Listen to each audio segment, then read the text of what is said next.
तो आज का टॉपिक देखो, क्लास 11th की फिजिक्स पढ़ेंगे हम लोग। और इसमें लेसन 2 मात्रक योम बीमा यूनिट एंड डायमेंशन ये पढ़ेंगे। ठीक है। देखो, जिस तरीके से एक दीवार आप बनाते हो तो उसमें छोटे छोटे ईंट्स को जोड़ करके तब एक दीवार खड़ी होती है, ठीक वैसे फिजिक्स है। फिजिक्स भी पूरी जो आप पढ़ते हो, राशियाँ जितने भी आप पढ़ो, चाहे ऊर्जा पढ़ो, चाहे संवेग पढ़ो, ये सब छोटे छोटे राशियों से मिलकर बनी हुई है। तो उन राशियों के बारे में पहले पढ़ना होगा, फिर वो राशियाँ जानने के बाद आगे हम और बातें करेंगे। इसमें से पहला टॉपिक आपका होगा मूल राशियाँ। अब जब राशियाँ पढ़ेंगे तो इनके मात्रक भी साथ साथ पढ़ेंगे हम। तो वैसे भी अगर देखा जाए तो सबसे पहले भौतिक राशियाँ पढ़ना है, और जो भौतिक राशियाँ हैं उन्हें दो कैटेगरी में हम डिवाइड कर लेते हैं। एक मूल राशि और एक व्युत्पन्न राशि। मूल राशि और व्युत्पन्न राशि। जो मूल राशि है इसे इंग्लिश में बोलते हैं फंडामेंटल क्वांटिटी। व्युत्पन्न राशि को डिराइव्ड क्वांटिटी कहते हैं। मूल राशियाँ कितनी है? कुल 7। उनमें से पहला है आपका, एक तरफ राशि, एक तरफ इसका मात्रक, और उसके साथ साथ इसकी बीमा। ये 3 बातें एक साथ हम लोग स्पष्ट करेंगे। ठीक है। तो जो राशियाँ हैं उनमें पहली राशि है द्रव्यमान। इसका मात्रक क्या लिखेंगे हम? किलोग्राम। और बीमा जहाँ कहीं भी लिखना होगा उसे m लिखेंगे। दूसरी राशि है दूरी। मात्रक मीटर, m से दर्शाते हैं, और बीमा के लिए यल का उपयोग करेंगे। तीसरा है समय। मात्रक सेकेंड। जहाँ कहीं भी बीमा लिखना होगा इसके लिए कैपिटल T का उपयोग करेंगे। चौथी राशि है ताप। मात्रक केल्विन। देखो, ताप के कई मात्रक होते हैं, डिग्री सेल्सियस भी होता है, फ़ारेनहाइट भी होता है, लेकिन वो इंटरनेशनल सिस्टम में नहीं है। इंटरनेशनल सिस्टम में क्या है? केल्विन है। और इसके लिए बीमा के रूप में ऐसे थीटा जैसी एक आकृति का प्रयोग करते हैं। नेक्स्ट इसके बाद है विद्युत धारा। विद्युत धारा, इसका मात्रक होता है एम्पियर। तो कहीं भी एम्पियर लिखा होगा उसकी जगह ए लिखेंगे। इसके बाद छठवीं राशि है ज्योति तीव्रता। ये ज्योति तीव्रता जो राशि है इसका मात्रक कैंडिला होता है, और इसका उपयोग किया जाता है ना प्रकाशिकी में। प्रकाशिकी जैसे एक बल्ब है तो उस बल्ब में से कितनी प्रकाश की किरणें निकलती हैं, उन्हीं से संबंधित है ये ज्योति तीव्रता। और इसके लिए कोई बीमा नहीं लिखते। सातवां है पदार्थ की मात्रा। जो पदार्थ की मात्रा है इसका मात्रक मोल होता है, और इसकी भी कोई बीमा नहीं लिखते। जो पदार्थ की मात्रा है मोल, इसका उपयोग केमिस्ट्री में करते हैं बहुधा। गैसों के मोलों की संख्या, ठीक है, रसायनों के मोलों की संख्या ज्ञात करने के लिए किया जाता है। तो ये 7 मूल राशियां हैं जिनके द्वारा फिजिक्स का पूर्णतया निर्माण हुआ है। व्युत्पन्न राशियाँ क्या होंगी?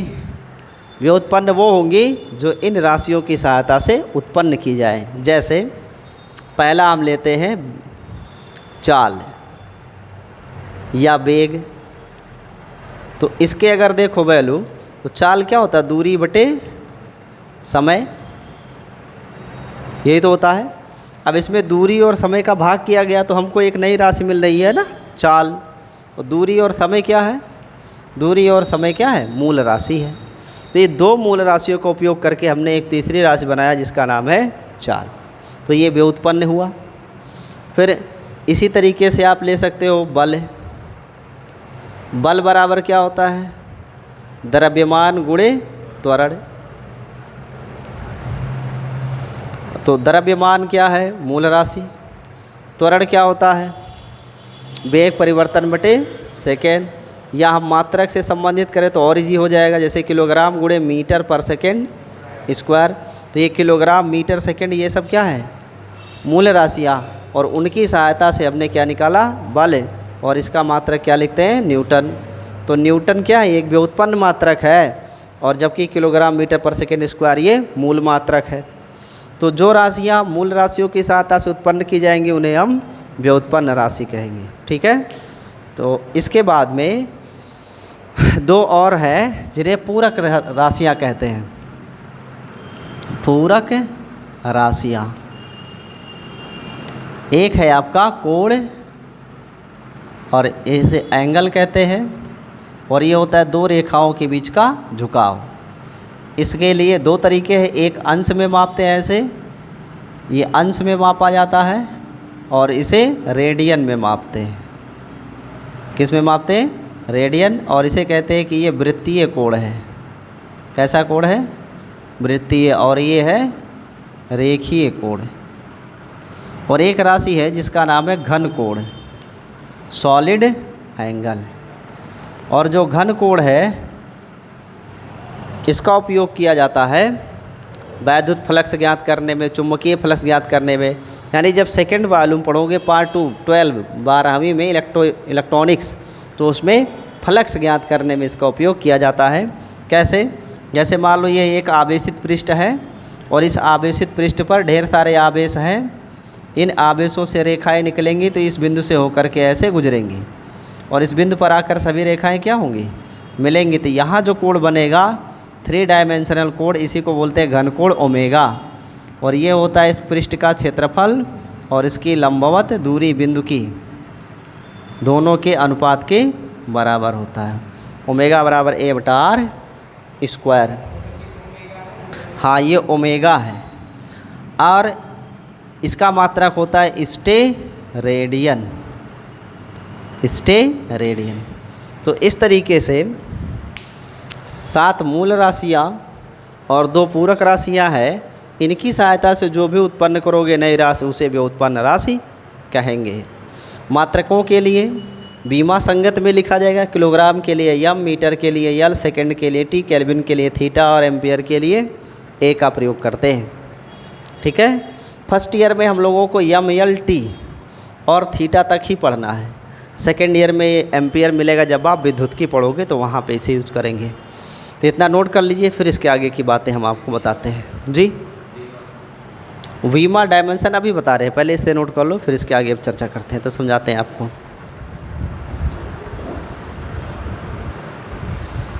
मात्रकों की पद्धतियाँ, उसमें पहला जो है वो है MKS। इसका नाम क्या है पूरा? Metre kilogram second. यानी MKS पद्धति में आप लंबाई के मात्रक को मीटर, द्रव्यमान के मात्रक को किलोग्राम और समय के मात्रक को सेकेंड लिखोगे। ये मात्रकों की पद्धतियों में पहली पद्धति है। दूसरा है CGS। इसे कहते हैं सेंटीमीटर ग्राम सेकेंड पद्धति। यानी दूरी को सेंटीमीटर में, द्रव्यमान को ग्राम में और समय को सेकेंड में मापेंगे। तीसरा है FPS। इसे कहते हैं फुट पाउंड सेकेंड। इसे ब्रिटिश पद्धति भी कहते हैं, ब्रिटिश पद्धति। ठीक है। इसमें लंबाई को फुट में नापते हैं, द्रव्यमान को पाउंड में नापते हैं और समय को सेकंड में। तीनों में समय सेकंड में ही है, बाकी द्रव्यमान और दूरी में अंतर है। इसके बाद एक सिस्टम है ESI यानी इंटरनेशनल सिस्टम, इंटरनेशनल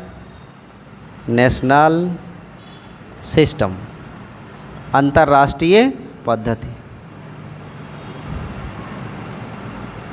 अंतर्राष्ट्रीय पद्धति, इसे MKSA भी कहते हैं। क्यों? क्योंकि इसमें देखो दूरी का मात्रक मीटर, द्रव्यमान का मात्रक किलोग्राम, समय का मात्रक सेकेंड और विद्युत धारा का मात्रक एम्पियर इस्तेमाल किया जाता है। तो ये एमकेएस पद्धतियाँ हैं, ठीक है। इसके बाद होता है कि इन पद्धतियों का उपयोग क्या है। इन पद्धतियों का उपयोग क्या है, दूरी तो हम किसी में भी माप सकते हैं, मीटर, सेंटीमीटर, किलोमीटर, जैसी मर्जी वैसा मापेंगे। तो इसे पढ़ क्यों रहे हम लोग, देखो इसका आपको उपयोग समझ लेना है। इसका उपयोग ये है कि जितने भी फार्मूले आप फिजिक्स में आगे पढ़ने वाले हो, जैसे आप पढ़ते हो बल F बराबर m इंटू ए, फिर आपने पढ़ा स्थितिज ऊर्जा U बराबर mgh, फिर आपने पढ़ा न्यूटन का फॉर्मूला F बराबर Gm1 इंटू m2 बटा आर स्क्वायर, आपने पढ़ा कूलाम का formula 1/4 pi epsilon not Q1 into Q2 बटा आर स्क्वायर। ये सभी सूत्र है भौतिकी राशियों के संबंध है। पहले सूत्र में कितनी भौतिक राशियां हैं, 1 2 3।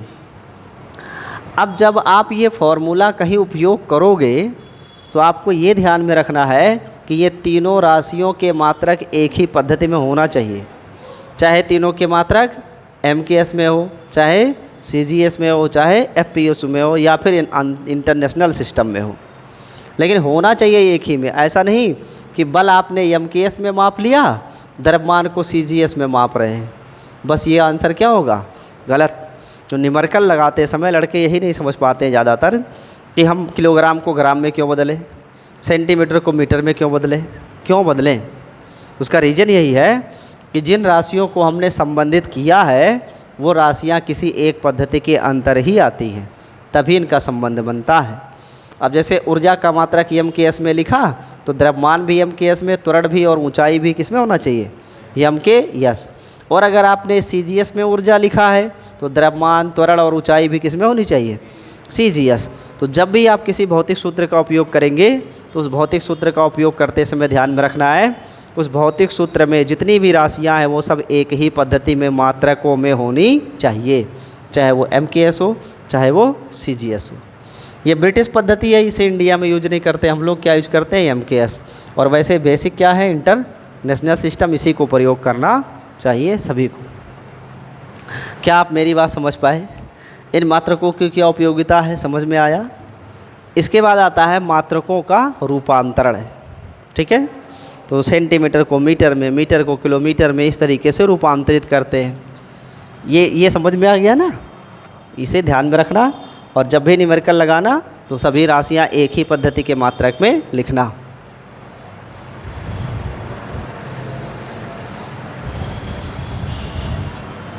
नेक्स्ट इसके बाद देखो, रूपांतरण होता है, स्केल बनाते हैं ऐसे 10 पावर 0, फिर 10 पावर 1, 10 पावर 2, 10 पावर 3, ऐसे।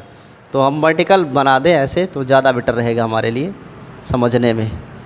10 power 1, 10 power 2, 10 power 3, 10 power 6, 10 power 9, 10 power 12, 10 power 15, ऐसे डाट डाट चलते जाएंगे।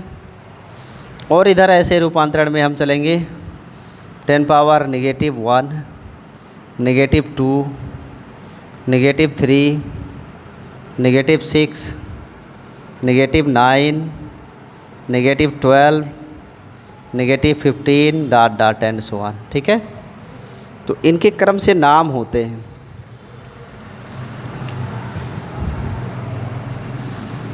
Deka, kilo, hecto, mega, giga, tera, peta, exa, ऐसे होते हैं। और इधर deci, centi, milli, micro, nano, pico, femto, atto, अल्टो, ऐसे होता है। यही हम सिंबल यूज़ करेंगे। अब जैसे अगर हम आपसे पूछें कि एक हम्म,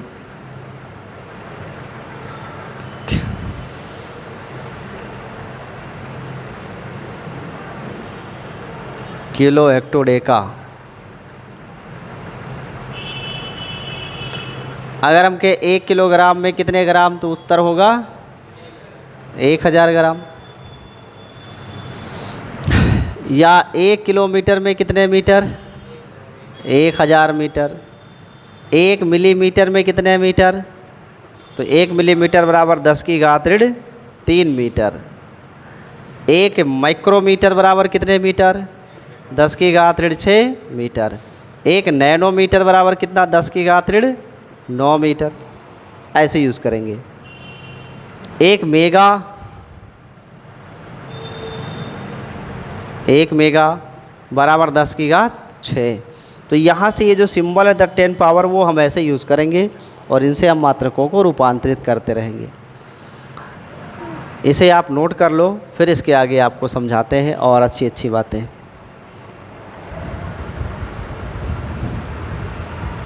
मात्रक क्या होता है? मात्रक तो सुने हो, मीटर, किलोग्राम, ग्राम, ये सब मात्रक है। पर इसको डिफाइन कैसे करेंगे, मतलब परिभाषा में कैसे इसे बदलोगे? तो देखो, मात्रक और उसके आंकिक मान के लिए ऐसे मान लो ये कोई भौतिक राशि है। इस भौतिक राशि का एक छोटा भाग लिया जाता है। कोई भी भौतिक राशि रहेगी, उसका एक छोटा सा हिस्सा लेंगे और उस छोटे से हिस्से को क्या मान लेंगे, मानक। और इस मानक का कोई नाम दे दिया जाता है। ठीक है।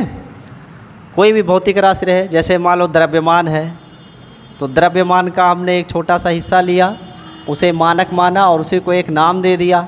अब नाम अलग अलग हो सकते हैं। पहले लोग कैसे बोलते थे, पसेरी हैं बोलते थे, कि अभी भी बोलते हैं पसेरी, पौआ, ऐसे तो अलग अलग राशियों के नाम लिखते हैं। लेकिन हम लोग अपने यहाँ जो वैज्ञानिक दृष्टिकोण से पढ़ रहे हैं, तो उसमें हम इसी का नाम दे देंगे किलोग्राम। अगर आपने नाम किलोग्राम दिया तो ये MKS में चला गया। अगर आपने ग्राम नाम लिखा तो CGS में चला गया। ऐसे आपने पाउंड लिखा तो ये किस में चला गया, FPS में। तो हम किसी भौतिक राशि के एक छोटे से भाग को लेते हैं, उसे मानक मान लेते हैं और उसी मानक को कोई नाम दे देते हैं। जो आपने नाम दिया है, इस नाम को ही क्या कहा जाता है, उस भौतिक राशि का मात्रक कहते हैं। तो जो नाम दे देते हैं उसी को हम उस भौतिक राशि का मात्रक कहते हैं। ठीक है। इसके बाद होता है आंकिक मान। आंकिक मान क्या है? तो जो आंकिक मान है, यह मात्रक की संख्या को व्यक्त करता है। मात्रक की संख्या को व्यक्त करता है। जो आंकिक मान है वो किसको व्यक्त करता है भाई? मात्रक की संख्या को व्यक्त करता है। कैसे? देखो, अगर हम कहते हैं 50 किलोग्राम, तो 50 किलोग्राम में किलोग्राम क्या है? मात्रक। ये 50 क्या है? आंकिक मान है। अब ये आंकिक मान को आप पढ़ के सोचो, ये क्या कहना चाहता है? 50 किलोग्राम, इसका मतलब किलोग्राम का कितनी बार प्रयोग किया? 50 बार प्रयोग किया। 50 किलोग्राम का मतलब किलोग्राम का कितनी बार प्रयोग किया गया है? 50 बार प्रयोग किया गया है। तो जो आंकिक मान है या मात्रक की संख्या को व्यक्त करता है कि कोई मात्रक कितनी बार प्रयोग किया गया है।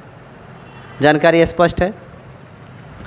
अब देखो, इनमें कुछ घनिष्ठ संबंध होता है मात्रक और आंकिक मान में। क्या संबंध होता है वो मैं आपको बताता हूँ एक उदाहरण के द्वारा। हम अगर 2 किलोग्राम लिखें तो भी मान वही होगा जो 2000 ग्राम का होगा। क्यों? 2 किलोग्राम लिखो चाहे 2000 ग्राम लिखो, या